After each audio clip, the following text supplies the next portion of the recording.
ଚମ୍ପୁଆ ଅଞ୍ଚଳରେ ଗୋଠ ଛଡ଼ା ଦନ୍ତାର ଉତ୍ପାତ।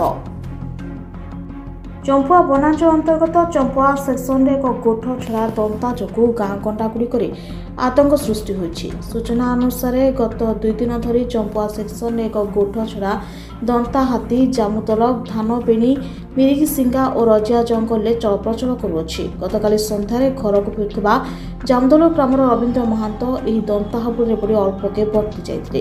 ଦନ୍ତାଟି ହଠାତ୍ ଆକ୍ରମଣ କରିବାରୁ ରବୀନ୍ଦ୍ର ବାଇକ୍ ଛାଡ଼ି ଦୌଡ଼ି ପଳାଇଥିଲେ। ତେବେ ଦନ୍ତାଟି ବାଇକ୍କୁ ଭାଙ୍ଗିଦେବା ସହିତ ସେଠାରେ ଜଗି ରହିଥିଲା। ସେପରି ଆଜି 2 ଜଣ ବାଇକ୍ ଆରୋହୀ ଏହି ଦନ୍ତା ହାତୀ ଆକ୍ରମଣରୁ ଅଳ୍ପକେ ବର୍ତ୍ତି ଯାଇଛନ୍ତି ଏବଂ ଆଜି ସନ୍ଧ୍ୟାରେ ଚମ୍ପୁଆ ବ୍ଲକ ଶ୍ରୀଧରପୁର ଗ୍ରାମର ଡମ୍ବରୁ ମହାନ୍ତ ଓ ଯୋଡ଼ାପୋଖରୀ ଗ୍ରାମର ସୁଖଦେବ ମହାନ୍ତ ନାରଦପୁର ଘରକୁ ଫେରିବା ସମୟରେ ଇନ୍ଦ୍ରପ୍ରସ୍ଥ ଜଙ୍ଗଲ ନିକଟରେ ଗୋଠ ଛଡ଼ା ଦନ୍ତା ହାବୁଡ଼ରେ ପଡ଼ିଥିଲେ। ତେବେ ହାତୀଟି ରାସ୍ତା ଉପରକୁ ଆସିଯିବାରୁ ଦୁହେଁ ବାଇକ୍ ଛାଡ଼ି ଦୌଡ଼ିଥିଲେ। ତେବେ ଦନ୍ତାର ଗୋଇଠା ମାଡ଼ରେ ଡମ୍ବରୁଙ୍କ ବାମ ଜଙ୍ଘରେ ଆଘାତ ଲାଗିଥିବା ଜଣାପଡ଼ିଛି। ତେବେ ଉପସ୍ଥ ବୁଦ୍ଧି ଲଗାଇ ଡମ୍ବରୁ ନିଶ୍ଚିନ୍ତ ମୃତ୍ୟୁ ମୁଖରୁ ଅଳ୍ପକେ ବର୍ତ୍ତି ଯାଇଛନ୍ତି।